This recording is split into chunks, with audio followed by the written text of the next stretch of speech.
tweede editie Proms Sint Catharina. Twan van Els presenteert boek. Het is vandaag 19 oktober.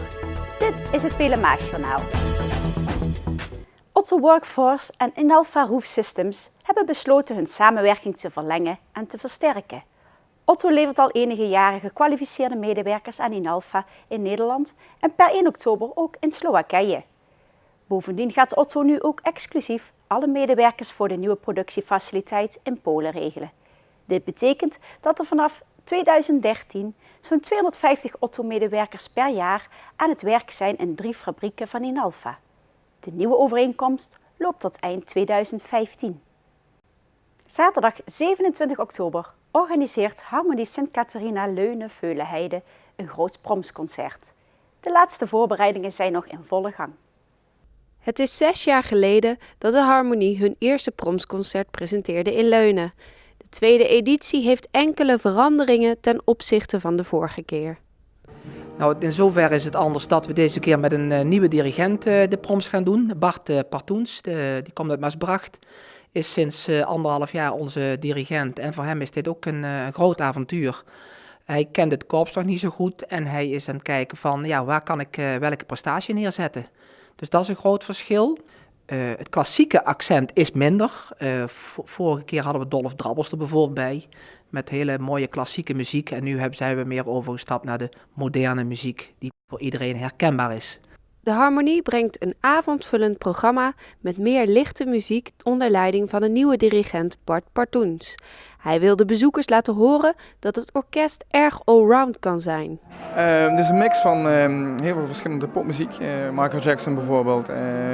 Daar komt Stevie Wonder komt langs. We maken eigenlijk gewoon een tijdreis door de popmuziek. Met hedendaagse en oude nummers. De notitie staat heel goed. Ligt goed op schema. Het is nu een week voor de proms. Volgende week hebben we dan nog een 3-tal repetities waarvan er 1 de doorloopgeneraal is. Maar zoals het nu staat gaat alles eigenlijk heel goed. Dus.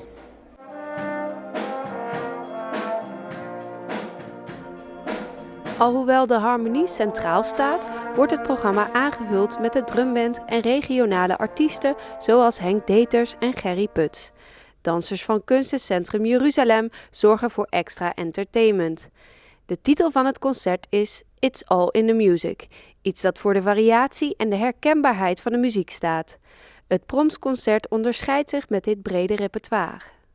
Heel veel orkesten die zie je alleen maar met zo'n programma op een titeltoernooi. En ik denk dat wij aan de Leunse gemeenschap wel iets moois kunnen bieden op dit vlak.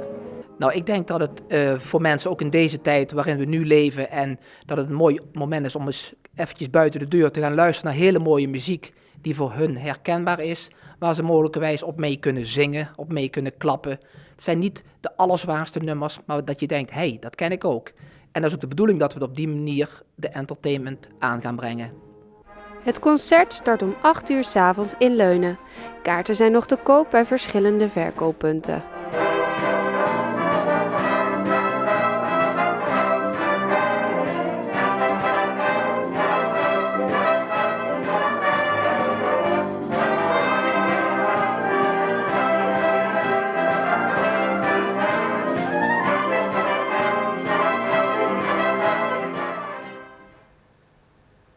Op zaterdag 27 oktober wordt voor de tweede keer de Wout Poels Fanclubdag gehouden in zijn woonplaats Blitterswijk. De Fanclubdag begint met de Henk Poels Memorial Tourtocht. Deze fietstocht is vernoemd naar de begin dit jaar overleden fan en vader van Wout. De tocht is 50 kilometer lang en iedereen met een sport- of racefiets kan meedoen. Het startsein wordt om 10:30 's ochtends gegeven op het Dorpsplein. Daarnaast zijn er vanaf 1 uur 's middags allerlei activiteiten voor jong en oud op het plein. Er worden mountainbike demonstraties gegeven en Peter Winne toont zijn nieuwe fiets bij de stand van Kika.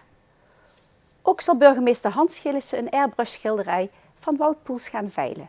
Onder de vele gasten is ook ploegleider Michael Cornelissen van de Van Kant Soleil DCM-ploeg aanwezig deze dag.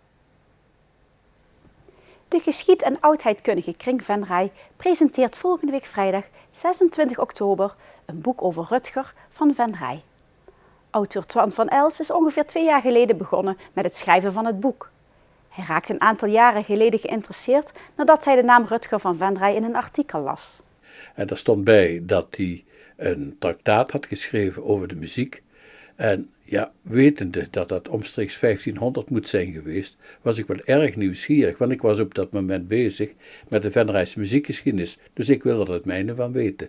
Rutger van Venray was een monnik, een Augustijner koorheer, die een aantal jaren heeft rondgezworven door een aantal landen, door Zwitserland, door de Elzas, door Duitsland enzovoort. En hij ging van klooster naar klooster. En pas op latere leeftijd heeft hij zich ergens in de stille bossen van Heuningen gevestigd. En toen is hij gaan schrijven. Hij heeft een groot aantal artikelen geschreven.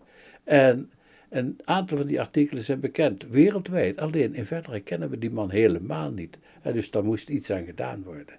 Dat was mijn bedoeling in ieder geval. Twan van Els draagt zijn werk op aan de in 2007 overleden Venrayse historicus Ben Kruijsen. Hij heeft van Els aangemoedigd tot het schrijven van het boek. Het eerste exemplaar overhandigt de auteur dan ook aan de familie Kruijsen.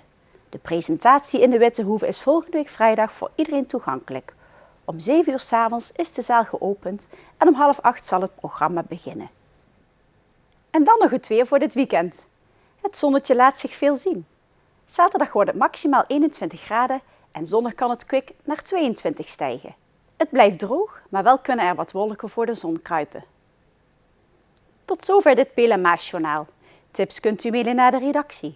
Deze uitzending wordt herhaald tot en met zaterdag 12 uur 's middags. Zaterdagavond is een herhaling van de Passie van te zien. Zondag om 7 uur 's avonds kunt u naar het weekoverzicht kijken. Een prettig weekend!